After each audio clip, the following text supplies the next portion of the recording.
Yoho, apa kabar nakama semuanya? Semoga nakama baik-baik saja. Merupakan hal yang menyenangkan ketika kami berada di mode yang rajin untuk membicarakan banyak hal tentang dunia One Piece, terutama mengenai chapter terbaru.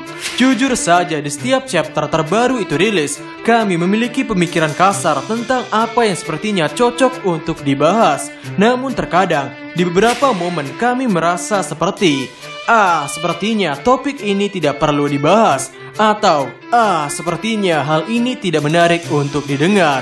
Dan terkadang kami juga berada di fase yang seperti rasanya orang-orang perlu mendengar tentang topik ini. Rasanya orang-orang perlu mendiskusikan hal ini. Dan saat ini tentunya kami berada di fase yang kami sebutkan itu. Dan hal yang ingin kami bicarakan sekarang adalah apakah Law dan Kid tidak merusak sistem? Jadi, tanpa basa-basi lagi, langsung saja mari kita mulai. Panggung Law memang ada di Wano Kuni. Banyak orang yang cukup kaget termasuk kami ketika melihat Law begitu OP di arc Wano Kuni ini. Maksud kami, pria ini bahkan dibully habis-habisan oleh Doflamingo di arc Dressrosa. Sehingga mungkin bagi kita ketika belum membaca arc Wano Kuni, kita menganggap bahwa apa yang perlu diharapkan dari orang yang bahkan tidak bisa mengalahkan kaki tangan dari seorang Yonko. Tapi ketika arc Wano Kuni ini berjalan, ternyata Trafalgar Law mendapatkan spotlight yang lebih terang dari yang kita kira. Dan sebenarnya hal ini cukup logis, karena dari Yonko Saga ini berjalan, kru topi jerami sudah dipasangkan dengan karakter yang bernama Trafalgar Law. Yakni pada arc Pang Hazard, Law mengajak Luffy untuk membuat aliansi dalam mengalahkan Yonko Kaido, di mana urutannya adalah ketika protagonis berhasil mengalahkan seorang Doflamingo, maka Kaido yang memiliki kontak dengan Doflamingo tentunya tidak akan diam saja. Sehingga mau tidak mau, protagonis harus siap untuk berhadapan dengan Yonko Kaido. Ya, dari segi setup karakter Law memang disiapkan untuk panggung Wano Kuni. Maka tidak heran jika karakter Kid yang pada arc Sabaody memiliki bounty lebih besar daripada Law, yakni 115 juta berry ini, tidak terlalu bersinar ketika dipasangkan dengan karakter Law. Kid hanyalah segelintir karakter yang tiba-tiba ikut ke dalam pertempuran Wano Kuni karena sebuah insiden. Jadi, cukup wajar aksinya di Onigashima tidak seterang aksi Trafalgar Law. Skala kekuatan dunia One Piece. Sebagai manga yang mengusung genre action, tentunya perdebatan tentang power scale atau skala kekuatan seseorang tidak bisa dihindarkan. Bahkan, perdebatan apakah Admiral setara dengan Yonko saja masih berlanjut hingga detik ini. Dari segi dunia bajak laut, Yonko dianggap sebagai orang-orang dengan posisi tertinggi. Artinya mereka digambarkan sebagai sosok terkuat dari segi bajak laut. Terkuat di sini bukan hanya soal kekuatan, melainkan mereka juga memiliki pertahanan yang kokoh. Bahkan Yonko Big Mom sendiri disebut oleh Beji bahwa ia seperti benteng berjalan atau balon besi. Ini menunjukkan seberapa mengerikannya pertahanan fisik yang dimiliki oleh Big Mom. Dan di video sebelumnya kami mengatakan bahwa kami sangat menyukai gaya Oda dalam mengeksekusi kekalahan Big Mom ini. Banyak unsur tersirat yang hadir dalam kekalahan Big Mom ini. Namun jika ada yang bertanya apakah kekalahan Big Mom ini otomatis membuat Law dan Kid berada di posisi yang setara Yonko, tentunya kami tidak bisa langsung menjawab iya. Karena gaya Oda dalam menulis kekalahan Big Mom ini seperti seorang pegulat yang dipaksa keluar dari ring bertarung. Ya, sesuai namanya, yakni dipaksa. Artinya jika tidak dipaksa keluar, ia terlihat masih bisa untuk bertarung. Hal ini diperkuat dengan kekalahan Big Mom dengan cara jatuh ke dalam sebuah lubang dan terjadi ledakan. Ini seolah-olah menyerahkan last hit dari seorang Yonko itu pada hal yang lain, bukan pada Law dan Kid. Apalagi, last hit yang dirasakan Big Mom ini bukan main-main. Big Mom merasakan bom peledak yang bahkan dinyatakan oleh Yamato bisa meledakkan seisi Onigashima ataupun Pulau Wano Kuni. Ini membuat karakter Big Mom dipaksa mendapatkan kerusakan dan kehancuran yang gila.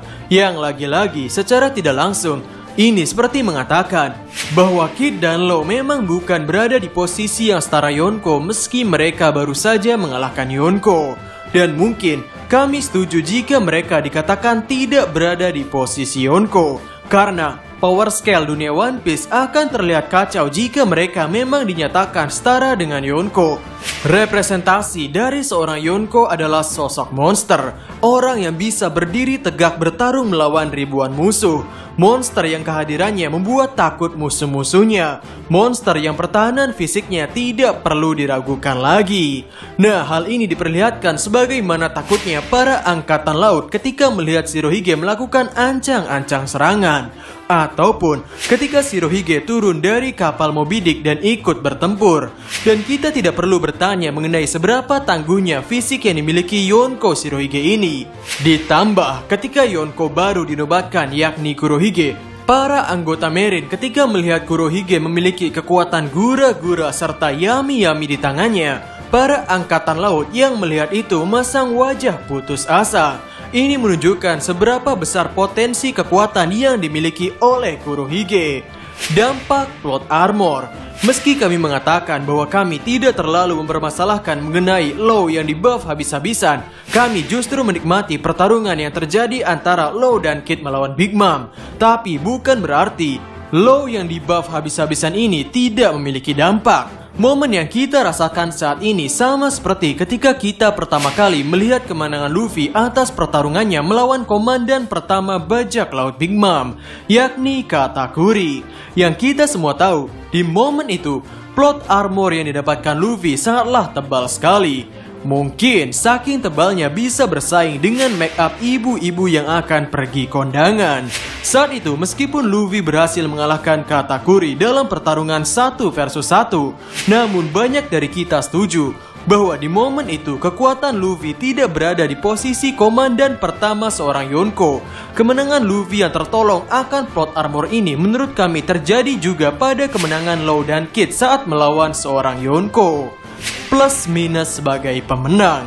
Ketika kami melihat bahwa Luffy berhasil memenangkan pertarungan melawan komandan pertama Yonko meski dibantu plot armor, tentunya kami sempat berpikir bahwa berarti tinggal beberapa langkah lagi bagi Luffy untuk menuju kekuatan seorang Yonko. Atau setidaknya Luffy bisalah adu kekuatan dengan seorang Yonko. Namun nyatanya dalam percobaan pertama melawan Kaido, serangan Luffy waktu itu tidak berpengaruh apapun pada Kaido. Bahkan Luffy kalah dalam 1 kali hit. Lalu di percobaan kedua, meskipun Luffy sudah mempelajari tentang Busho Shokuhaki tingkat lanjut, Luffy masih tetap saja dikalahkan. Dari sini menunjukkan betapa jauhnya kekuatan seorang Yonko dengan kekuatan pria yang baru saja mengalahkan komandan pertama Yonko. Selain dari segi kekuatan bertarung, yang paling menonjol dalam perbedaan Yonko dengan komandan pertama adalah durabilitasnya. Seorang Yonko mampu bertarung dengan waktu yang lama. Mereka memiliki stamina yang sangat banyak dan mereka memiliki pertahanan fisik yang super kuat. Dan jika berkaca dari pertarungan Oden melawan Kaido, kami yakin kita semua cukup setuju jika mengatakan bahwa kekuatan bertarung Oden bisa bersaing dengan Kaido. Tapi apakah Oden setara dengan Yonko? Sepertinya tidak, karena waktu itu Kaido pernah terluka oleh Oden dan Kaido masih bisa bertahan. Namun Oden sendiri kalah oleh Kaido dalam 1 kali hit. Sehingga dari sini terjadi kesenjangan antara orang biasa dengan seorang Yonko dari segi pertahanan fisik. Ya, kami tahu waktu itu pandangan Oden teralihkan sehingga tidak bisa memasang kuda-kuda untuk bertahan. Tapi ini adalah pertarungan, segala hal bisa terjadi. Jika berkaca dari perang Marineford, Sakazuki juga tidak menyangka bahwa ia akan diserang oleh Shirohige dari titik butanya, yakni dari belakang. Dan dengan kekuatan fisik yang ia miliki, ia masih bertahan dari serangan Shirohige tersebut. Kami menilai bahwa dari pertarungan yang terjadi antara Kid dan Law melawan Big Mom ini, Eiichiro Oda mengesampingkan sisi durabilitas. Eiichiro Oda mengesampingkan berapa lama mereka bertiga bisa bertahan. Yang karena itu kami katakan di awal bahwa kekalahan Big Mom ini terlihat seperti seorang pegulat yang dipaksa untuk keluar dari ring bertarung. Ya, jika memang nanti Law dan Kid ini didobatkan selevel dengan seorang Yonko, kami cukup penasaran Eiichiro Oda akan membawa karakter yang tidak sepantasnya menyandang gelar Yonko ini untuk dibawa kemana. Sehingga itu saja video untuk hari ini. Menurut Nakama sendiri, apakah Law dan Kid ini pantas berada di posisi yang setara dengan Yonko atau tidak? Silahkan tulis pendapat Nakama semua di kolom komentar di bawah. Jadi, kami Diskosope dan terima kasih banyak.